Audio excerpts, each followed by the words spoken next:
আমার কাছে প্রায় সময় একটা প্রশ্ন আসে যে ইথিক্যাল হ্যাকিং শেখার জন্য অথবা একজন ইথিক্যাল হ্যাকার হতে গেলে যে আমার কোন ডিভাইসটার প্রয়োজন হবে, মোবাইল, ল্যাপটপ, ডেস্কটপ আর রাসবেরি পাই।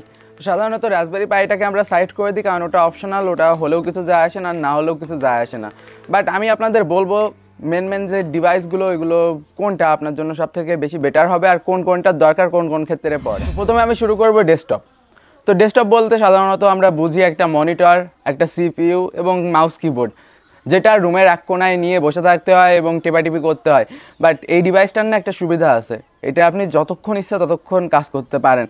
এটা আপনাকে লং অ্যাবিলিটি দেয় যে একটানা আপনি সারাদিন রাত এটাকে অন রাখতে পারবেন, যেটা আপনি বাকি ডিভাইসগুলোকে রাখতে পারবেন না, কারণ ওইগুলোর ভিতর পাওয়ার সাপ্লাই অথবা কুলিং সিস্টেমগুলো এতটাও ইমপ্রুভ না।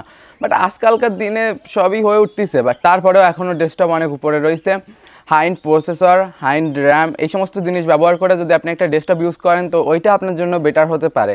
আর তাছাড়া বিভিন্ন সময় ভার্চুয়াল অপারেটিং সিস্টেম, কম্পিউটারের যে বিভিন্ন ল্যাব, ওইগুলো ক্রিয়েট করার জন্য আপনাদের ডেস্কটপ ব্যবহার করা অনেক গুরুত্বপূর্ণ হতে পারে। আর আপনার কাছে যদি ডেস্কটপ থাকে তাহলে আপনার ফার্স্ট প্রায়োরিটি ডেস্কটপই রাখবেন, কারণ ওটা ইথিক্যাল হ্যাকিংয়ের জন্য ভালো। Second device laptop.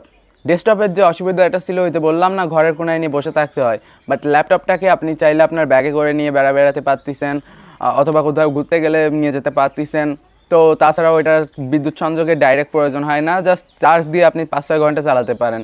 আর ওটাতেও আপনি সেম ফ্যাসিলিটি পাবেন ডেস্কটপের মতোই, বাট একটু অসুবিধা সেটা হলো পারফরমেন্স ড্রব্যাক, যেটা আপনি ডেস্কটপে পাচ্ছিলেন যে লং টার্ম পারফরমেন্স, যেটা এক জোটে রাখে, অর্থাৎ কখনো ডাউন হয় না। বাট ল্যাপটপে পারফরমেন্সটা 2-4 ঘন্টা চলার পর একটু ঝিমিয়ে আসে। এই যে সমস্যাটা, এই ছোটো সমস্যাটা আছে, বাট ল্যাপটপে আপনি ডেস্কটপে সব কাজ করতে পারবেন। তো এখন আমাদের লিস্টে যে 3 নাম্বার ডিভাইস সেটা হলো মোবাইল ফোন। তো মোবাইল ফোন দিয়ে আজকাল সবই করা যায়, কারণ মোবাইল ফোনও লিনাক্সে চলে আর আমাদের ইথিক্যাল হ্যাকারদেরও লিনাক্সের প্রয়োজন পড়ে। তো আমরা টার্মিনাল অথবা বিভিন্ন প্রকার রুট করে বিভিন্ন ছোটোখাটো সিস্টেমে এই যে ভার্চুয়ালি এই অপারেটিং সিস্টেমগুলোকে রান করতে পারি। বাট মোবাইল ডিভাইসটা তত একটা প্র্যাকটিক্যাল না, বাট কিছু টুল আছে যেগুলো কাজ করে দেয়, আবার অনেক ক্ষেত্রে অনেক সমস্যা করে। আবার কাজের বেলায় এসে দেখা যায় যে মোবাইলের এই টুলগুলো ঠিকমতো কাজ করতে চায় না। আসলে এর পিছনে একটা বড় কারণ আছে, সেই কারণটা হলো কি, দেখেন মোবাইল ফোন তো বিভিন্ন কোম্পানি, বিভিন্ন মডেল, বিভিন্ন প্রসেসর, বিভিন্ন আর্কিটেকচারের উপর তৈরি হয়ে থাকে। তো একটা টুল আসলে অতগুলো ডিভাইসের জন্য তৈরি হয়ে থাকে না। তো অনেকের ফোনে আবার একটা সমস্যা হয়, যেমন টার্ম্যাক্স কারো ফোনে চলে, আবার কারো ফোনে নেট আনচার চলে, আবার কারো ফোনে দুটোর একটাও চলে না। তো এরকম ক্ষেত্রে আপনাকে গ্যারান্টি দেওয়া যায় না যে আপনার ফোনটা আপনি ফুল ব্যাকআপ পাবেন।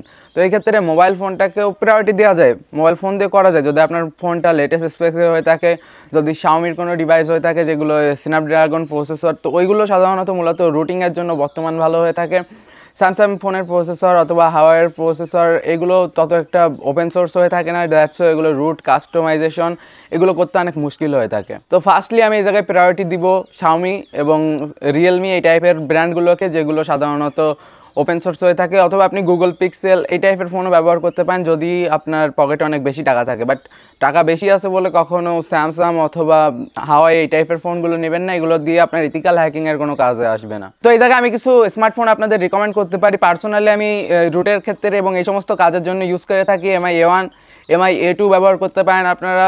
শাওমি, রেডমি নোট 4 প্রো এইরকম বিভিন্ন যে ডিভাইসগুলো রয়েছে এগুলো আপনারা ব্যবহার করতে পারেন, খুব কম দামে ভালো জিনিস দেয়। তো এই ক্ষেত্রে আমি সাধারণত শাওমির A সিরিজের ফোনগুলোকে কমেন্ট করব, কারণ এই ডিভাইসগুলো আসলে রুট করা অনেক সহজ এবং এক ক্লিকেই খুব সহজে কম্পিউটারের মাধ্যমে ADB খুলে টুলে রুট করা যায়। এই যে ডিভাইসগুলো এগুলো রুট করা আসলে অনেক সহজ, তো এই কারণে আমি এগুলো আপনাদের রিকমেন্ড করলাম। তো এখন আসি অপশনাল কিছু ডিভাইস, যেমন রাসবেরি পাইয়ের মতো কিছু জিনিস। আসলে এইগুলো অনেক ছোটো একটা সার্কিট, এই সার্কিটটা মূলত ব্যবহার করে আপনি এতে একটা external monitor, external keyboard, pen drive, external memory সব কিছু ব্যবহার করে আপনি কাজ করতে পারবেন। আসলে এটার ভিতরে একটা CPU, একটা র্যাম এবং একটা প্রসেসর থাকে এবং এটায় আপনি বিভিন্ন অপারেটিং সিস্টেম লোড দিতে পারেন।